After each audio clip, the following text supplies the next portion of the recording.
The Pacers are in the NBA Finals. The Fever have Caitlin Clark. In Indy, basketball is booming Indianapolis, AP. Rick Carlisle used. The line after the Indiana Pacers won the Eastern Conference title.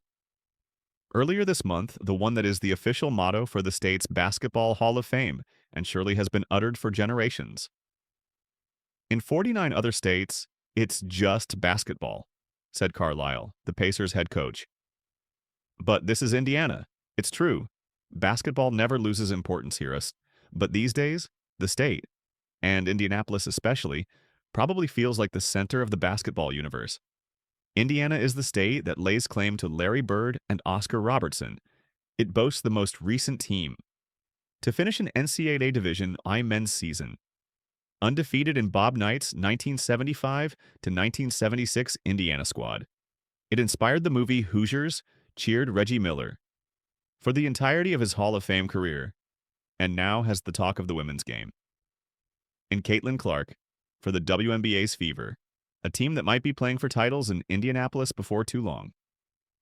Oh, and the Pacers are back in the NBA Finals too. The NBA's title round returns to Indianapolis.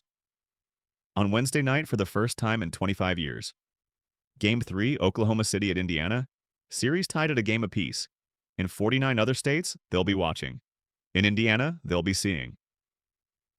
I think you're making a valid point about the Fever and Caitlin being here, Carlisle said when asked about the parallel between Indianapolis's two teams enjoying simultaneous success.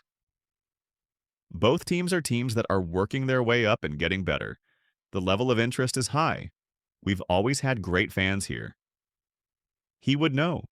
He's in his third stint as a resident of the Hoosier State.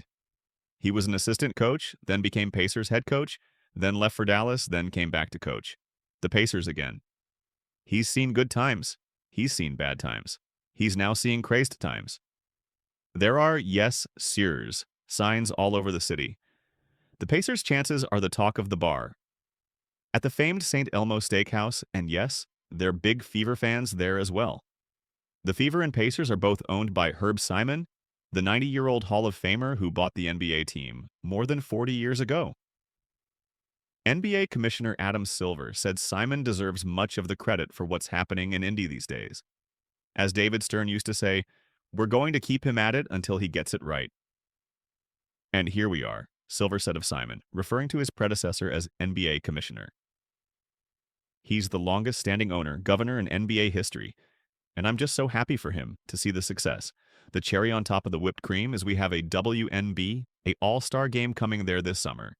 And how appropriate that what is viewed as the heartland of basketball, the state of Indiana, is seeing all the success around the game. It's Pacers mania and Caitlin mania all at once, which means there are all sorts of things for Indy fans to be loving right now. There's a chance that Clark, who has been out with a quadriceps injury, could return to the Fever lineup on Saturday against the defending champion New York Liberty. That means it could be Pacers in a finals game Wednesday, Pacers in a finals game Friday, Clark's return against the WNBA champs on Saturday, all in one building. Clark was courtside when the Pacers beat New York to clinch the East title, and her celebration, a loud scream, went viral. She has breathed new life into the WNBA. About 16,000 people went to Fever, home and away games last season, while the average for all other games not involving the Fever was about 8,500. This season's ratings have plummeted while she's been out with a leg injury. By Nielsen's numbers, nationally televised WNBA viewership is down 55% since she got hurt. Caitlin is amazing, Pacers guard Tyrese Halliburton, a close friend of Clark, said earlier this season. For me, getting to actually spend time around her, be around her, get to know her personally, she's just an amazing person, an amazing player. I think the Fever. In general, they're like rock stars. They're a big part of the growth behind that league. A big part of Indianapolis's basketball renaissance, too. People here never forget about the game. And on Sundays in football season, the predominantly gold Pacers and Fever jerseys get traded for the blue and white of the NFL's Indianapolis Colts. The rest of the time, in good or bad, it seems basketball is always the go-to for fandom among Hoosiers.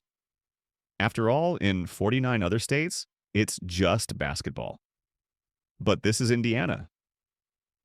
Honestly, I can't wait to see how rocking and loud this place is. Pacers forward.